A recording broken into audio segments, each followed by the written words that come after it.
The one thing Jason and I kept getting asked, why 7 years? Well, we wanted for Jason to retire. We were supposed to leave last year, but we were blessed with 3 more grandkids. Our one son had another, and our other son had twins. So we figured we should stick it out for 1 more year and make sure everybody's good to go before we left on our journey.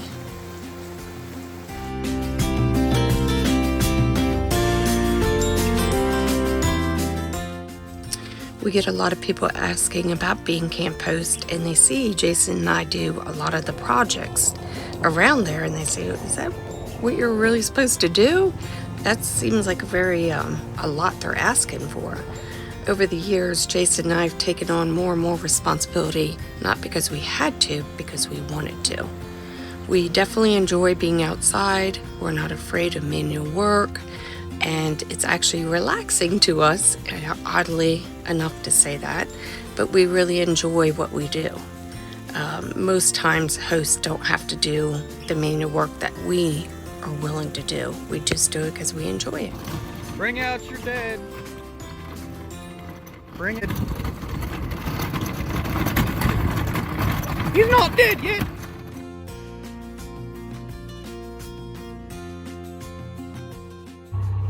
It's funny, being out here in the park, I have had to overcome some of my fears. I am actually afraid of heights. So going up in this bucket truck that goes high up in the sky and actually cutting trees down was really a hard thing for me to do, but I'm proud that I accomplished it, and I'm actually not afraid of heights as much as I used to be.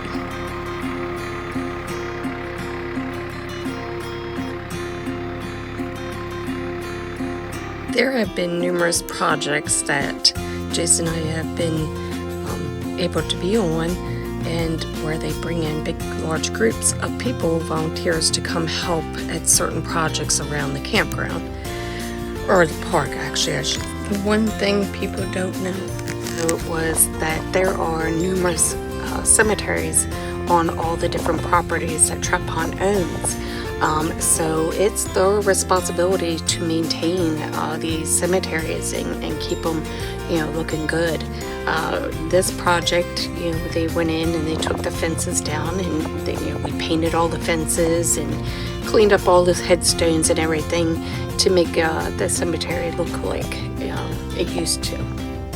These are some of the ones that we were honored to be part of.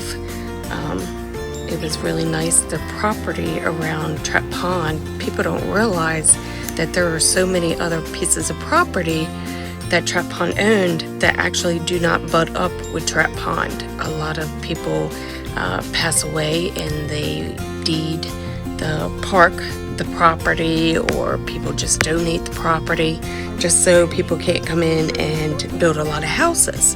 So it's really neat to know the history of Trap Pond and what they have, because outside, regular people just don't know that knowledge.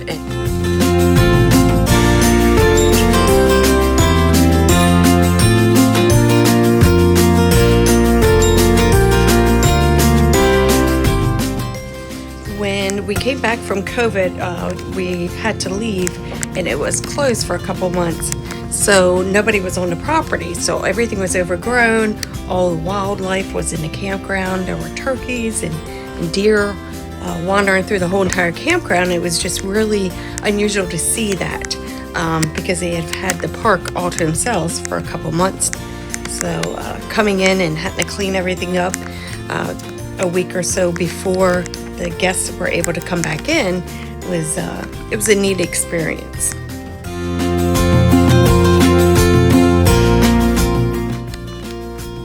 When the spillway broke, that was devastating to see. A lot of people never realized how shallow Trap Pond was actually. Even myself, I've been coming here for most of my life, and I actually used to be able to swim here. That's how long I've been coming here. And to see the pond so empty and know that the pond really isn't that deep was shocking to me.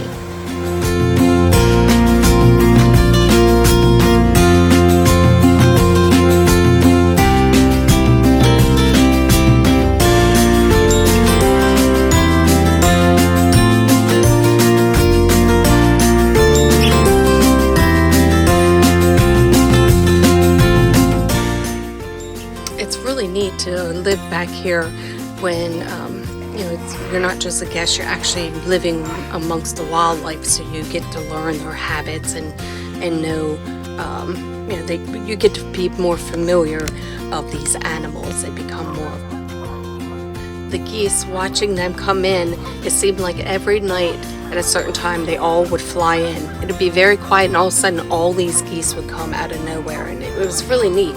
Jason used to say, "Oh, the geese are home from work." The only wildlife that really got to be annoying after a while was the squirrels.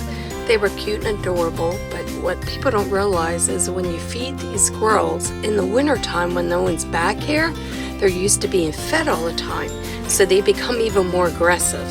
And I can't tell you how many times I would just be cooking or baking something that they would smell, and they would literally surround our camper because they were used to being fed. I see you. Bring your butt to me. It didn't happen often, but every now and then we'd be riding through Bob Trail or whatever, and the one part of Bob Trail, it seemed like there was just so many bugs just come out of nowhere. And in this video you can see how many are chasing us. The turtles were really neat to watch back here every spring. I can't tell you how hundreds and hundreds of turtles over the course of a spring I would see literally coming up on ground and digging their hole and laying their eggs. And that was a really neat experience because before I came at Camp Host, I never really knew much about turtles, so that was neat to see. Being here for 7 years, there are so many different things, unique things that I saw here, and I would never imagine somebody bringing their pet pig here, or I can't tell you how many cats we saw people walking on leashes. We even had a duck here. It was nothing surprised you after a while of seeing all this. Once or twice a month during the season, we would have this group come in that played bluegrass, and they were so good. It was amazing just to sit back and watch them. At one point in time, I asked who was the oldest, and they said that there was a guy that was over 90 years old, part of his band. I'm not for sure if he's still with them or not, but I thought that was really neat to have somebody that played bluegrass that was in their 90s. The winters back here were amazing, especially when it snowed. It was just so peaceful, absolutely beautiful to be back here when you didn't have many guests and everything was covered in snow. It was really neat. We also got to play with our toys. We were the ones that got to plow the roads, so we could get the maintenance people in, and also to be able to have our guests coming and going safely. It was neat. It's like in your own little world back here when it snowed. Jason and I got our Australian Shepherd literally a month before we moved out of our house. We rented our house out to the seasonal cops in Ocean City. It was a really neat program, so we took advantage of it. To move in to a camper and live this lifestyle, we didn't have any plans of doing this. I think that if we did, we probably wouldn't have picked an Australian Shepherd because they have so much energy. But it's kind of was neat because I was able to be back here to teach her all these tricks. She was probably the smartest dog we ever had. It took very little of teaching her some of these tricks. It was fun. And when there wasn't guests here, it was like she had this whole entire park to herself to be able to burn off that energy.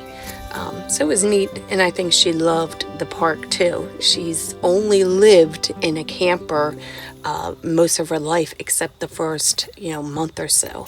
So she doesn't know any different. over the years, I've gotten so many compliments of our campsite. At my house, I have built numerous ponds, laid my own sidewalks. Jason was gone half of the time with his career, so raising 3 kids, I had to take care of them, but that was my yard, was my passion, to just be able to be in my own little world, and I would do all this different landscaping, and I loved it. So coming here, I had to downsize, but I still needed my flowers. It's crazy to think that we've been back here for 7 years. It is, we are at a phase of our life. Jason has had worked 2 full careers, and we have been planning this adventure for years. And to pull out a trap pond, it's going to be hard because everybody's become like our family. But we definitely live our life of knowing that you never know what tomorrow's going to bring, and we don't want to gamble it. Jason, what are we This doing? is time for us to pull out and go live our life and do what we set out to do. West, then south, then west. Literally. Say something. Boost is all new.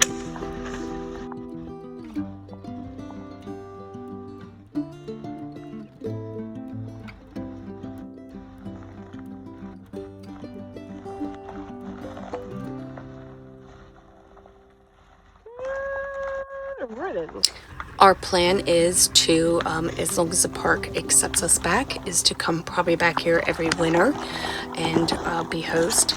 We have a gig right now out in Tennessee at Pigeon Forge that we are going to take. And we're also going to do a lot of other venturing out.